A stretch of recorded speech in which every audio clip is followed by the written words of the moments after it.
Sekarang kita masuk pada hadis yang ke-26, hadis tentang larangan bermusuhan. Semoga hadis ini bisa menjadi pemantik semangat kita untuk bisa berlapang dada dalam menghadapi kesalahan manusia, dan semoga hadis ini bisa menyatukan hati kita semuanya.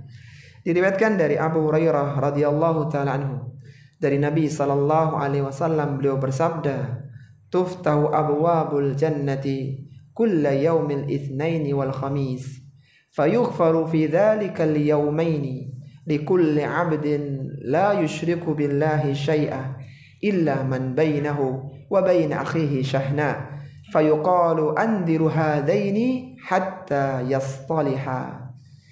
Kata Nabi sallallahu alaihi wasallam, pintu-pintu surga dibuka setiap hari Senin dan hari Kamis, dan pada kedua hari itu Allah Subhanahu wa taala akan mengampuni dosa para hambanya yang tidak menyekutukan Allah Subhanahu wa taala dengan apapun juga, illa man bainahu wa bain akhihi syahna, kecuali orang yang antara dia dengan saudaranya ada permusuhan. Fayuqalu, maka akan dikatakan kepada para malaikat, andiru hadaini, tangguhkanlah pengampunan dosa dua orang ini, hatta yastaliha, sampai keduanya berdamai. Hadis ini diriwayatkan oleh Imam Muslim dalam sahihnya nomor 2565, diriwayatkan oleh Abu Dawud dalam sunannya nomor 4916, diriwayatkan oleh Imam At-Tirmidzi nomor 2023. Lafaz ini milik Abu Dawud dan disahihkan oleh Syekh Al-Albani dalam Sahihul Jami'-nya nomor 2970. Dari hadis yang mulia ini terambillah 5 pelajaran yang bisa kita keluarkan. Yang pertama adalah surga memiliki pintu. Surga memiliki pintu. Surga memiliki pintu. Sebagaimana disebutkan di awal hadis, tuftahu abwabul jannah, dibukakan pintu-pintu surga. Ini menjadi salah satu dalil bahwa surga itu memiliki pintu. Bahkan pintu surga ada 8. Sebagaimana Rasulullah sallallahu alaihi wasallam bersabda, fil jannati thamaniyatu abwabin, di surga ada 8 pintu-pintunya. Dan pintu surga itu daun pintunya sangat besar, yaitu sejauh perjalanan 40 tahun lamanya daun pintu surga. Yang nanti pada saatnya pintu yang sebesar itu akan penuh sesak karena banyaknya manusia yang memasukinya. Sebagaimana dikatakan oleh Khalid bin Umair Al-Adawi radhiyallahu taala anhu, ia mengatakan, annama baina misra'aini min masari'il jannah masiratu arba'ina sana. Kata beliau bahwasanya jarak antara daun pintu surga yang satu dengan yang setelahnya, kan 2 daun pintunya, maka masiratu arba'ina sana, yaitu perjalanan 40 tahun.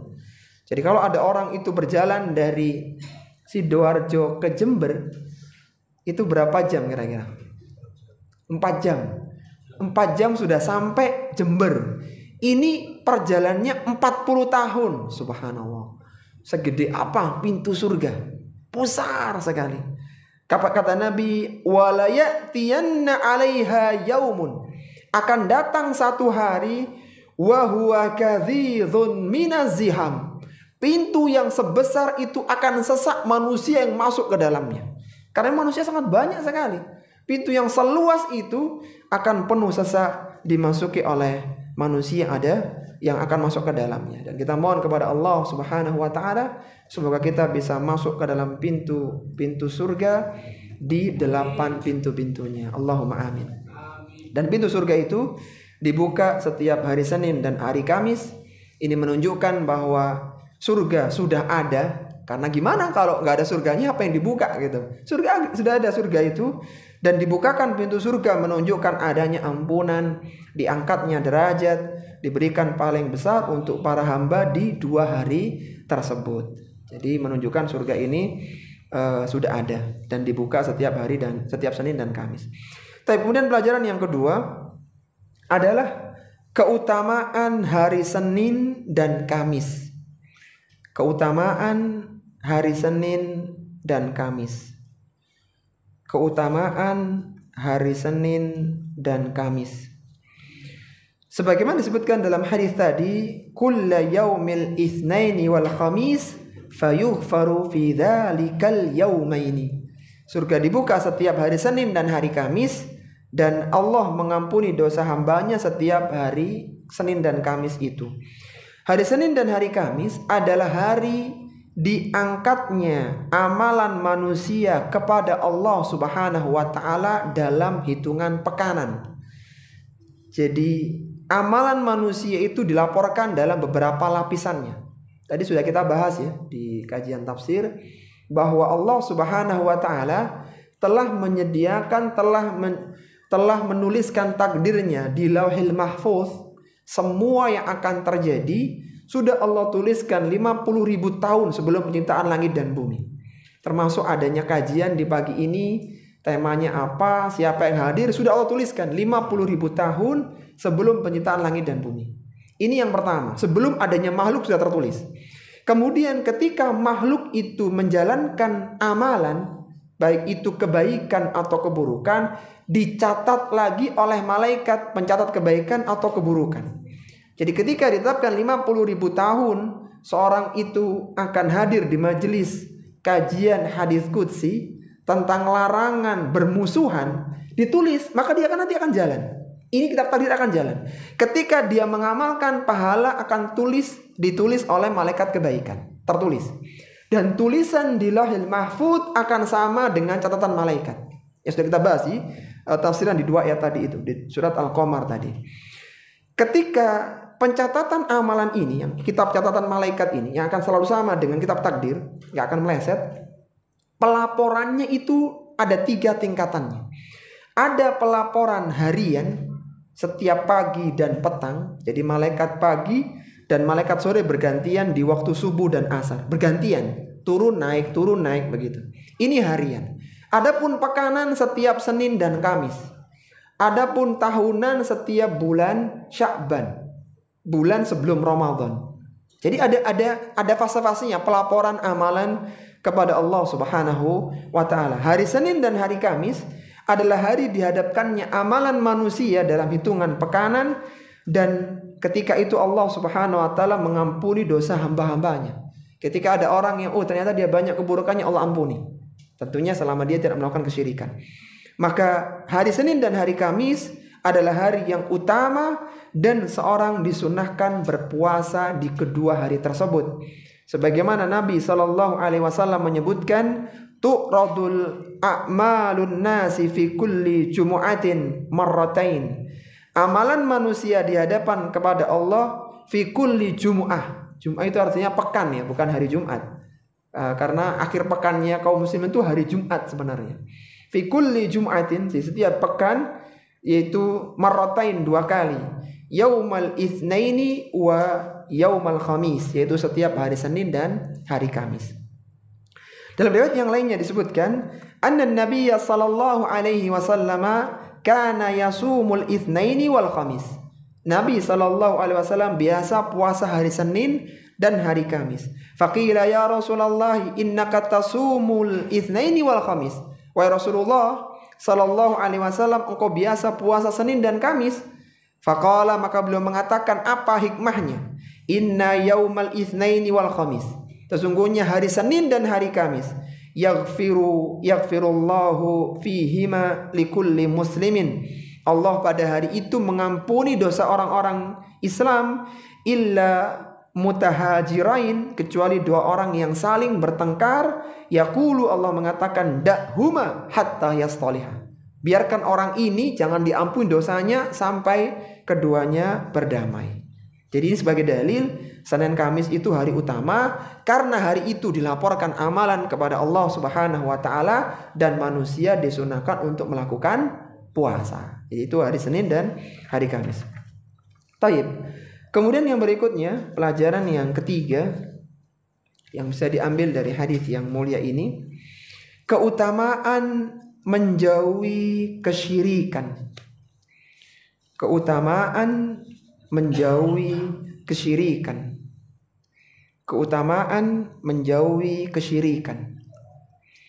Disebutkan dalam hadis tadi, Allah akan mengampuni dosa hambanya setiap hari Senin dan hari Kamis, likulli abdin la yusyriku billahi syai'ah, kepada setiap hamba yang tidak menyekutukan Allah Subhanahu wa taala. Artinya kalau dia menyekutukan Allah, diampuni enggak dosanya? Tidak, karena kan kecuali gitu loh. Artinya tidak masuk dalam yang diampuni. Artinya dia melakukan kesyirikan, berarti dia bukan seorang muslim. Taib, ini mengingatkan kepada kita bahwa seorang yang tidak menyekutukan Allah Subhanahu wa taala, seorang yang menjaga tauhidnya, maka dia akan mendapatkan ampunan dari Allah Subhanahu wa taala karena keyakinan tauhidnya yang bagus tadi itu. Tauhidnya yang menjadikan Allah mengampuni dosa-dosanya meskipun dia memiliki dosa sepenuh bumi. Ini mengingatkan kepada kita, kita perlu mendakwahkan dakwah tauhid kepada manusia. Karena ketika manusia tergelincir dalam dosa, tapi murni tauhidnya, maka pelan-pelan dosa itu akan terkikis dengan kebaikan tauhidnya. Tapi sebaliknya, ketika seorang itu melakukan kesyirikan, meskipun dia punya banyak amalan kebaikan, maka kesyirikan itu akan menghapuskan pahala kebaikannya. Sebagaimana Allah sebutkan dalam Al-Quran, la in asyrakta la yahbatanna amaluka. Seandainya kau melakukan kesyirikan, maka aku akan hapuskan pahala kebaikanmu. Jadi kesyirikan ini menghabiskan kebaikan, tauhid menjadikan dosa-dosa manusia dihapuskan. Makanya dakwah tauhid menjadi penting. Jadi jangan menyibukkan manusia dengan amalan-amalan yang banyak tapi tidak ada dalilnya, sedangkan dia tidak belajar tentang bagaimana mentauhidkan Allah Subhanahu wa taala. Semoga satu hadis ini menyadarkan kepada kita tentang keutamaan tauhid yang bisa mengalahkan banyaknya dosa. Kata Allah Subhanahu wa taala dalam hadis qudsinya, "Ya bani Adam, law ataitani biqurabil ardi khataya." Wahai anak Adam, seandainya engkau datang kepadaku dengan membawa dosa sepenuh bumi. Dosanya banyak sekali. Dia pernah membunuh orang, pernah minum khamr, pernah berzina, banyak dosa-dosanya. Maka thumma laqitani lam tusyriku bi syai'a, la tusyriku bi syai'a. Dan engkau datang kepadaku dalam kondisi tidak menyekutukanku dengan satu apapun, la ataituka biqurabiha maghfiratan. Niscaya aku akan menemuimu dengan memberikan ampunan sepenuh bumi pula. Sehingga Syekh Albani rahimahullah ta'ala mengingatkan para da'i, tauhid awalan ya du'atal Islam.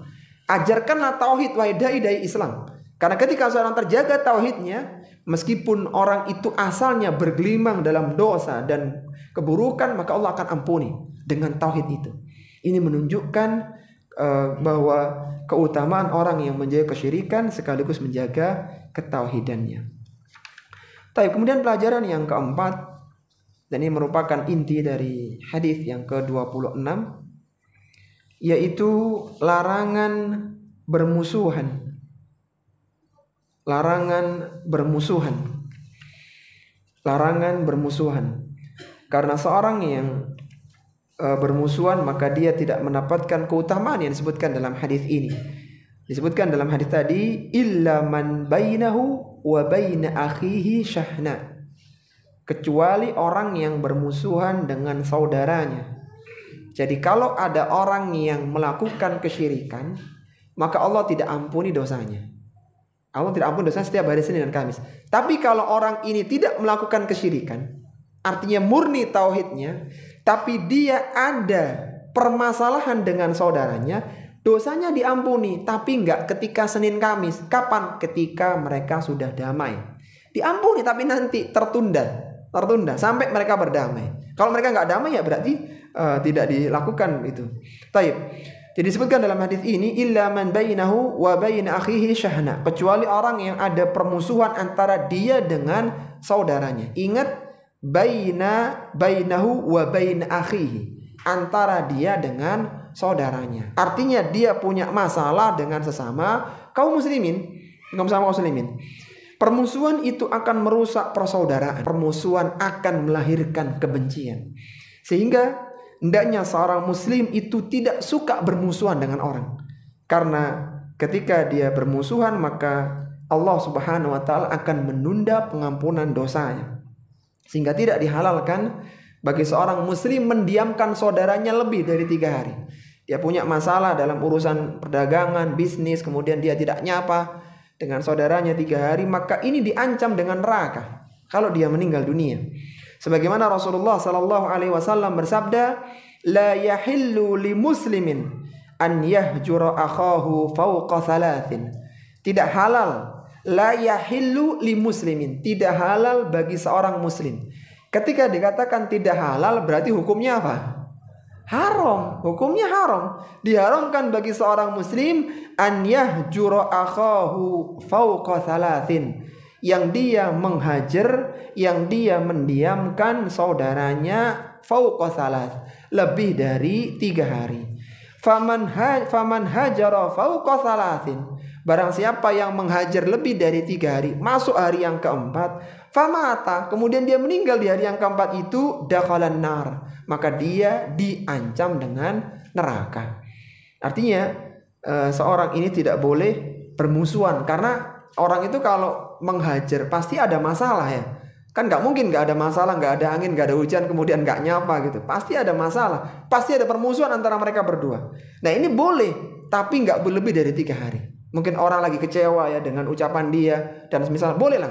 Tapi 3 hari harus damai, sudah. Lupakan permasalahan itu, karena ketika seorang tidak berdamai, maka dia ditangguhkan pengampunannya oleh Allah Subhanahu wa taala.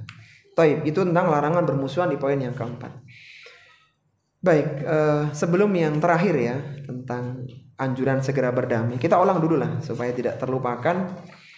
Ada 4 pelajaran yang sudah dibahas di hadis yang ke-26.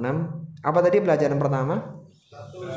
Surga memiliki pintu, Masya Allah. Yang kedua, keutamaan hari Senin dan Kamis. Yang ketiga, keutamaan menjauhi kesyirikan. Yang keempat, larangan permusuhan. Sekarang yang terakhir, anjuran untuk segera berdamai.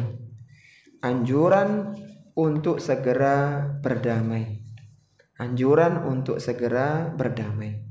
Disebutkan di akhir hadis tadi, fayuqalu, Allah mengatakan kepada malaikat, anziru hadaini hatta yastaliha. Tangguhkanlah pengampunan 2 orang ini yang sedang musuhan ini, hatta yastaliha, sampai keduanya berdamai. Orang yang mendapatkan ampunan adalah orang yang baik dalam tauhidnya dan dia menjauhi kesyirikan, ya otomatis ya, dia menjaga diri dari kesyirikan, dan dia pun baik dalam berinteraksi dengan sesama kaum muslimin dengan tidak memusuhi mereka. Jadi syarat yang mendapatkan ampunan langsung itu tidak melakukan kesyirikan dan tidak punya masalah dengan saudaranya. Kalau dia melakukan kesyirikan, Allah nggak ampuni dosanya. Kalau dia tidak melakukan kesyirikan tapi punya masalah, Allah ampuni tapi nanti kalau sudah berdamai. Masalahnya, siapa yang jamin dia masih hidup? Jangan-jangan ditunda kemudian meninggal dunia. Jadinya jadi dosa yang tersimpan. Ketika ada 2 orang muslim yang saling bermusuhan, dia punya masalah, mereka bermusuhan, maka keduanya terhalang mendapatkan ampunan Allah Subhanahu wa taala. Tertunda sampai kapan? Sampai berdamai, sampai mereka mau akur lagi. Jika salah satunya berusaha untuk berdamai dan yang lainnya tidak, dia tidak mau menerima, maka orang yang berusaha berdamai akan mendapatkan ampunan. Yang nggak mau maafkan itu urusan dia. Jadi kan kadang yang satu karena sudah paham ilmunya ya, pernah ngaji hadis ke-26 ini misalnya begitu, dia tahu ilmunya, udahlah apa untungnya gitu, udah minta maaf aja. Tapi yang satu karena dia belum ikut kajian mungkin, jadi dia nggak mau maafkan. Maka yang ingin mengislah ini dia mendapatkan ampunan, selesai. Adapun dia nggak nerima, itu urusan dia dengan Allah Subhanahu wa Ta'ala. Dan seorang muslim hendaknya dia bersabar dalam berinteraksi dengan manusia. Jadi jangan terlalu baper dengan ucapan perbuatan orang. Kita lupakan ya, belajar melupakan, mengabaikan, syukur-syukur bisa memaafkan. Sebagaimana Allah berfirman, wasbir ala ma yaqulun wahjurhum hajran jamila. Bersabarlah terhadap ucapan mereka.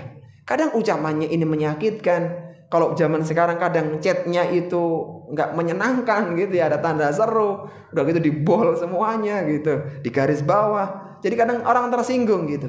Maka bersabar, wahjurhum hajran jamila, dan tinggalkanlah mereka dengan cara yang baik.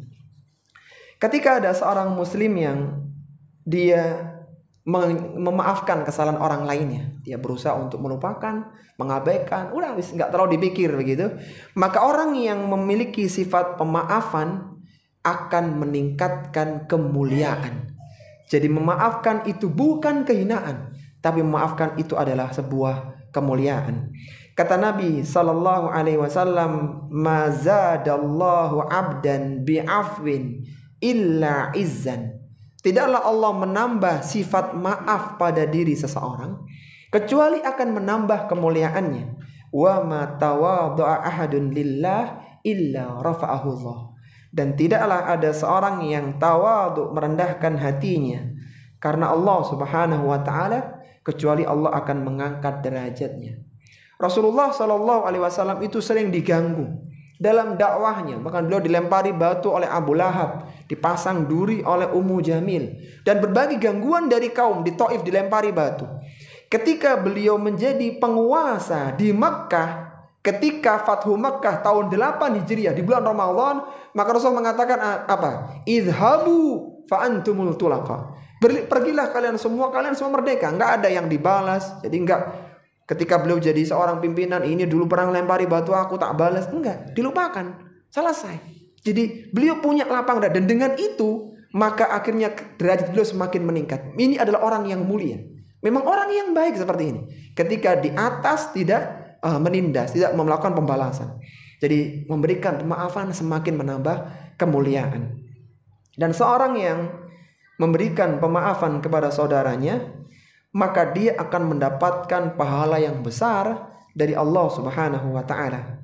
Semoga satu ayat yang akan kita bacakan menjadikan kita semakin pandai dalam melupakan dan memaafkan kesalahan orang.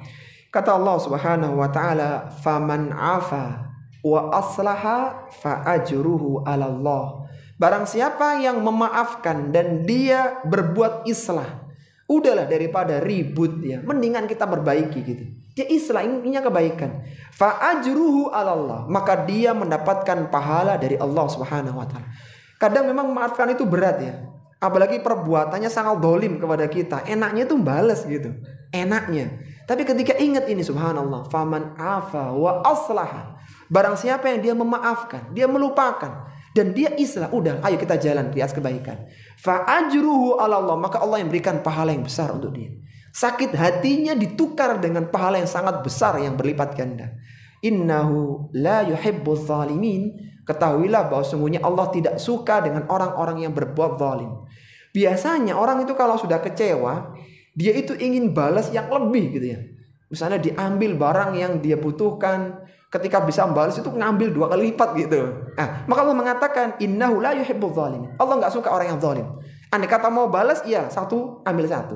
Tapi seandainya mau maafkan, maka itu keutamaan yang sangat besar.